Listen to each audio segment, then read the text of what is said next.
Les amateurs du look industriel chic seront vraiment servis à la chronique Do It Yourself cette semaine avec Tania. Bonjour Tania. Bonjour Geneviève. Tania, on va faire des abat-jours aujourd'hui qui, comme je le disais, sont parfaits dans un décor un peu industriel où l'on veut donner un look très original.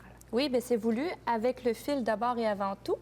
Je commence à en parler parce que c'est un fil qui est déjà tout bien fait. C'est la marque Plug-It qui est vendue chez Dessert et c'est avec un interrupteur. Et à partir de ce fil-là, on va créer notre abat-jour. Oui, parce que le fil est apparent avec cet abat-jour, alors d'où l'importance de bien choisir la couleur que l'on désire. Bien oui, parce qu'il y en a plusieurs. Plug-It offre le jaune, le bleu, le vert, le rouge. Donc là, j'ai ici le vert et le rose pour s'harmoniser avec notre abat-jour. Aujourd'hui, on a choisi un globe terrestre. Oui.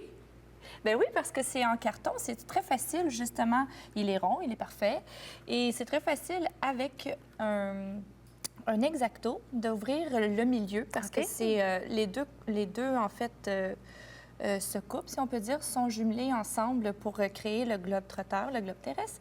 Et c'est avec ça qu'on peut passer au travers du carton et créer notre abat-jour. Ça nous en fait deux, finalement. Ça nous en fait deux que l'on peut agencer ensemble dans la même pièce. Alors, on commence par couper le tour, comme tu dis, tout le diamètre avec l'X-Acto. Oui. Et ensuite? Maintenant, à l'intérieur, c'est cartonné. Alors, on l'agence au goût que l'on veut. Moi, je l'ai peinturé bleu, mais ça peut être n'importe quelle couleur. Et ce qui est agréable avec le globe trotteur, c'est qu'il est déjà troué parce qu'il maintient sur... il est sur un présentoir. Un présentoir, exactement, qui fait en sorte que là, il est déjà troué. Et c'est super facile, par la suite, d'y insérer notre fil. À partir de là, il faut être un petit peu manuel parce qu'il faut défaire ici la base qui se dévisse au départ ici en haut. Et après ça, on arrive à l'alimentation qui est faite avec les deux vis qu'on défait et le fil est facile à insérer dans le trou. On l'insère à l'intérieur. On n'a pas besoin de solidifier l'intérieur. C'est déjà assez solide. Oui, c'est déjà très solide. Puis de toute façon, on a ici une bonne distance, en fait, pour pas que ça chauffe. Et en fait, on la remonte à l'intérieur. Donc, la base, on la remonte. Et ensuite de ça, ce qui est très agréable, c'est que chez Dessert, ils vendent les ampoules industrielles qui fait en sorte qu'on donne un look. Est prête? Oui. Ah, et voilà, et la lumière fuse, c'est magnifique. Oui. Et puis là, on l'accroche avec un crochet tout simplement au mur, au plafond. Au plafond. Après ça, on peut faire un coin lecture. Ça pourrait vous faire des tables de chevet aussi parce que c'est pas très fort, c'est des 40 watts. Il y en a des longues, des plus petites. Moi, j'ai été avec la plus grosse. Alors, ben oui, parce que c'est plus joli en même temps et ça donne ce look industriel-là. Et comme c'est une 40 watts seulement, il n'y a pas de danger pour l'intérieur. Non, du tout. On peut pas abîmer notre bel abat-jour. C'est magnifique.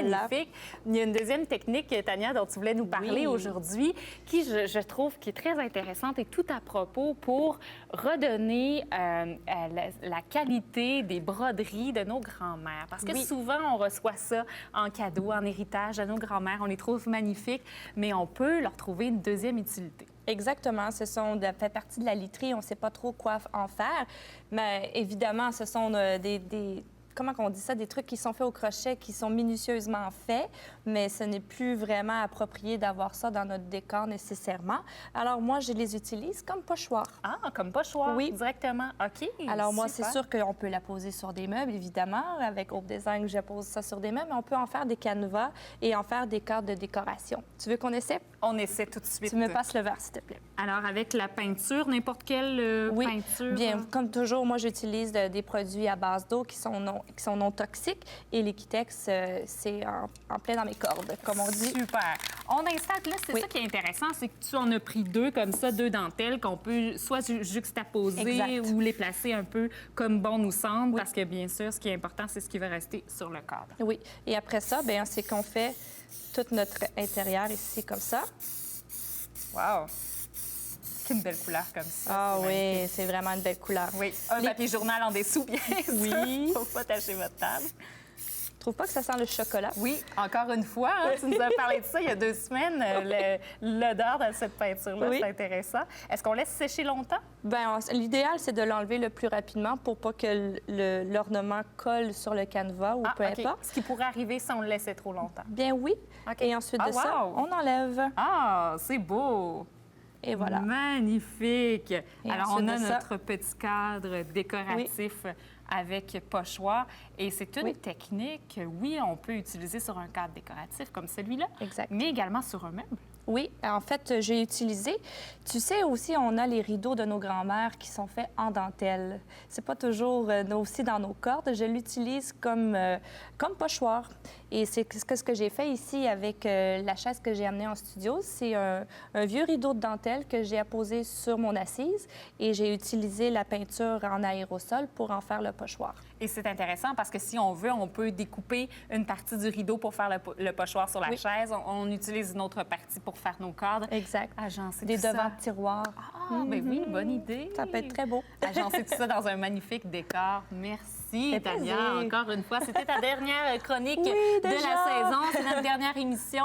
Alors, au plaisir de te revoir à la saison prochaine. Un grand merci de nous avoir partagé tous tes trucs avec Hope Design. Et d'ailleurs, si les gens veulent te suivre pendant la période des fêtes, sur ton site web qui sera revampé d'ici peu. Oui, d'ici peu, hopedesign.com. hopedesign.com. Et tu as différents ateliers aussi si les gens veulent faire les ateliers Comme avec toujours, toi. exactement. Je présente les 4 finitions avec la peinture de Annie Sloan, les transferts d'images également que j'ai déjà montrés en chronique. Alors, on passe un peu plus attentivement en détail. Merci beaucoup, Tania. Un beau temps des fêtes. Oui.